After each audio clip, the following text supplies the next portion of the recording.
Good morning, everybody. Good morning.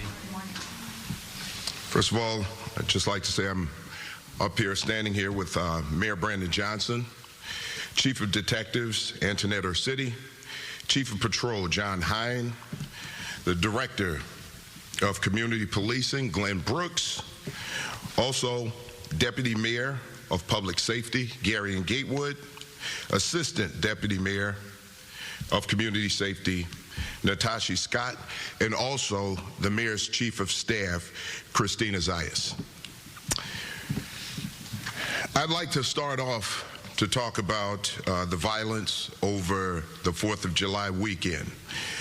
This past Friday, I was in Greater Grand Crossing for an Operation Wake Up that we hosted for a community that was grieving the loss of 2 mothers and an 8-year-old. Also, 2 other children who were shot and fighting for their lives. There was also a 1-year-old at that location inside the home who luckily and thankfully was not harmed, but was traumatized by the event that occurred in that home. During the gathering, I saw a neighborhood that was heartbroken, angry, fed up, but I also saw a neighborhood that wanted to come together and come up with a plan to fight this type of violence, this type of senseless violence that took the lives of 2 mothers and an 8-year-old child. What we really have to think about is the brazenness and the behavior of those who could walk into a home and see children and women and open fire on them. I mean, it's an amazing thing to think that as a human being that you could walk in and do something like that you could see a child and open fire. When we think about this type of behavior and we think about the people in those communities, it is important to understand that not only is the Chicago Police Department, but everyone in the city of Chicago, the mayor's office, that we provide something. We provide some type of comfort for those who are going through this on a daily basis. I think all too often we don't recognize what people in these neighborhoods are going through, especially as it relates to violent crime. Because of this, we will be hosting an emergency assistance center tomorrow to connect anyone from across the city who needs support for resources, and I'll let Director Brooks talk about that a little later. What I will tell you is that the Chicago Police Department, we're putting forth every effort to deal with this level of violence.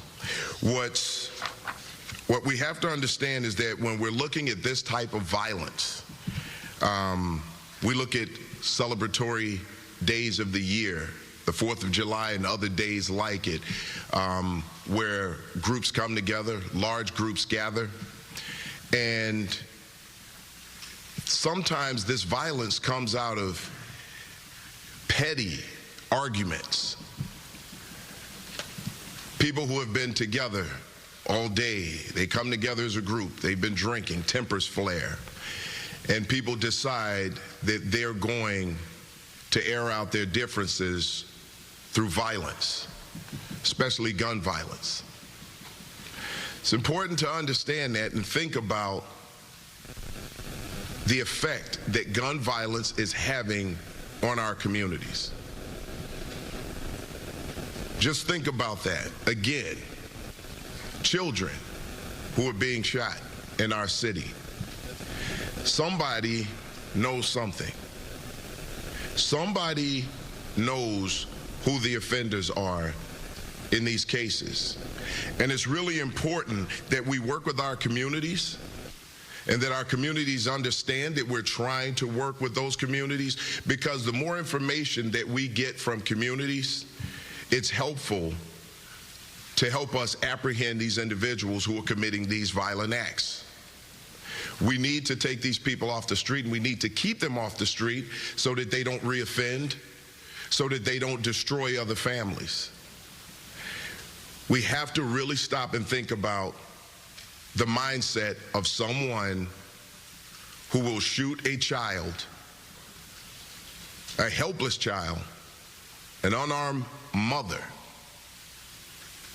and think that that's okay and go about their days. Those people have to be taken off the street. They have to be put away. If we're not doing that, then we're failing other families. We're failing people in our city. Chicago Police Department is going to do everything that we possibly can in coordination with the mayor's office, with Deputy Mayor Gary and Gatewood,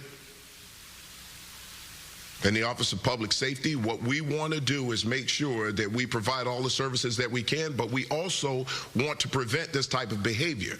But the only way to do that is to apprehend those who are doing it, who are doing these types of crime, and then to hold them accountable, keep them off the street so that they can't do it again. We cannot bring back these children. If we want to avoid having these types of press conferences and these types of meetings again, we need every single person to step up. We need people to start coming forward. We need people to take responsibility. Help us help you. We want to take these people off the street. Our detective division, our police officers, our specialized units are working themselves day and night, sleepless hours, just to try to bring some level of justice to this. Because as our officers walk in and they see people who have been catastrophically injured or murdered, this is something that does not sit well with the men and women of Chicago Police Department when they walk in and see this type of carnage. We want to make sure that we bring a level of justice to these individuals. What I will tell you is this: we make adjustments as we go along. Crime does not sit still. It moves, it changes. And as the Chicago Police Department, we're flexible and we move as crime moves. We make adjustments, and we made adjustments throughout the week as we saw crime patterns hit us really hard. We will continue to do that. We're going to continue to work hard to make sure that we keep this city safe. And we're going to push the envelope when it comes to going after these violent offenders. We have to hold them accountable. Our first order of business should be those who have been victimized by violent offenders. We cannot take our eyes off the ball. We cannot stop thinking about the people who have been victimized by this crime. That is our focus. That should be our focus, and that should be our focus throughout. With that, I'm going to turn it over to Mayor Johnson. Mayor Johnson. Thank you, Superintendent. Thank you again, Superintendent, for your leadership.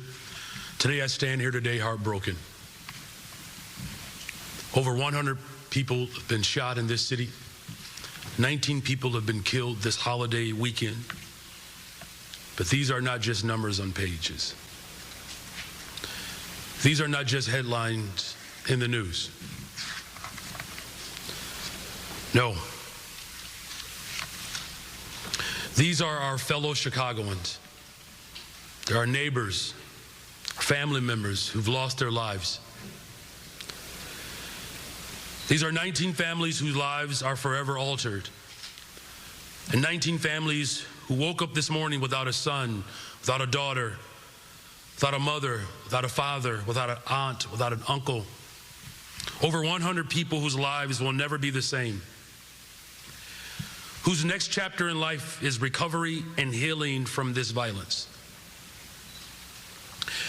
These 100 people are members of families and communities, numbering in the thousands, who are also feeling the devastation and the impact of the incessant violence in the city of Chicago.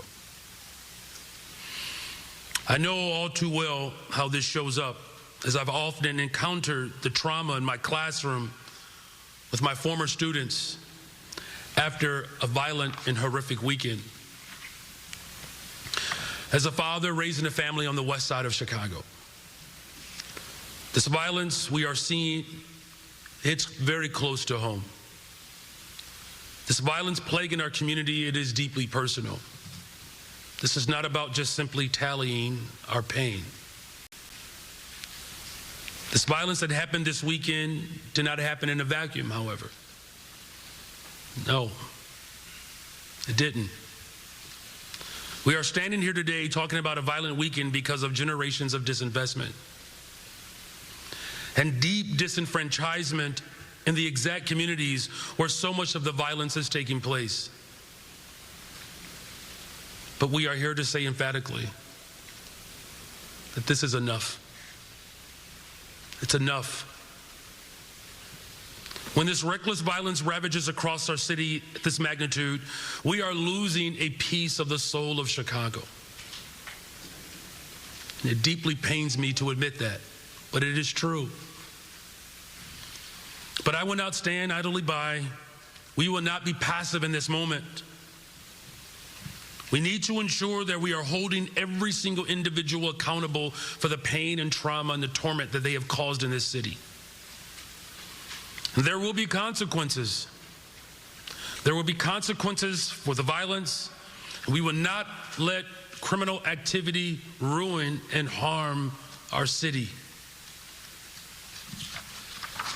And I know that our Chicago Police Department is working nonstop to catch those who have committed these heinous crimes. We also need to double down on our efforts to get guns off our streets. When a 16-year-old has access to an AK-47, the violence began well before that weapon reached the hands of young people across this city and across this country. And right now, our streets are filled with illegal guns. It is far too easy in Chicago to go out and get an illegal gun. This has to change.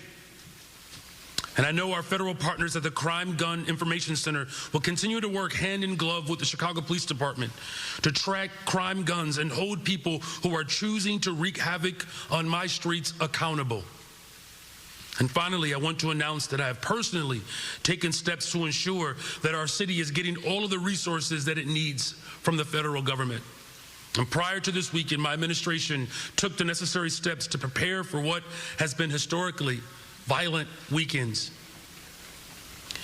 by making sure that we are coordinating the coverage with Chicago Police Department, community violence intervention, all the professionals in these areas of expertise to make sure that we are addressing the higher levels of violence that tends to take place during the holidays. And last month, I called on our federal partners to respond to the mass shootings in the city of Chicago. And I've called upon them to respond to the mass shootings like we've experienced in Chicago, just like they do in other places in this country. And I'm hopeful that our ongoing discussions will ensure that our state partners, as well as our federal partners, will swiftly come to the support of the city of Chicago. The city cannot afford to wait any longer. The full force of government is activated to step up to stop the violence, and we need more support. And I know that the Chicago Police Department and all of our brave officers will be stepping up to stop this violence. They are already working around the clock to keep our city safe. And I know that our community partners, the philanthropic community, the business community, our faith leaders are all going to step up and work together to stop this violence. We need more of that. We need our entire city to step up in this moment. I'm urging all of you across the entire city to step up to say that we've had enough, to step up to stop this vicious cycle of violence. We all play a role because we are all members of these communities. Our city needs each and every one of us to lean and look out for our neighbors, to look out for our children, look out for our communities. But let me be clear. Let me be emphatically clear. This is a choice. It's a choice to kill. It's a choice to kill women, a choice to kill children, a choice to kill the elderly. And these are choices that the offenders made and they calculated. And I'm here to say emphatically that we have had enough of it. We will be working closely with our state's attorney, Chicago Police Department, and every area of government to partner to ensure that we bring swift justice and that we provide at least a piece of closure for the families. We are going finally block to block, neighborhood by neighborhood, to make sure that the city is safe and to ultimately stop this violence. It's because these are not just numbers on pages. These are our fellow Chicagoans. And this is unacceptable.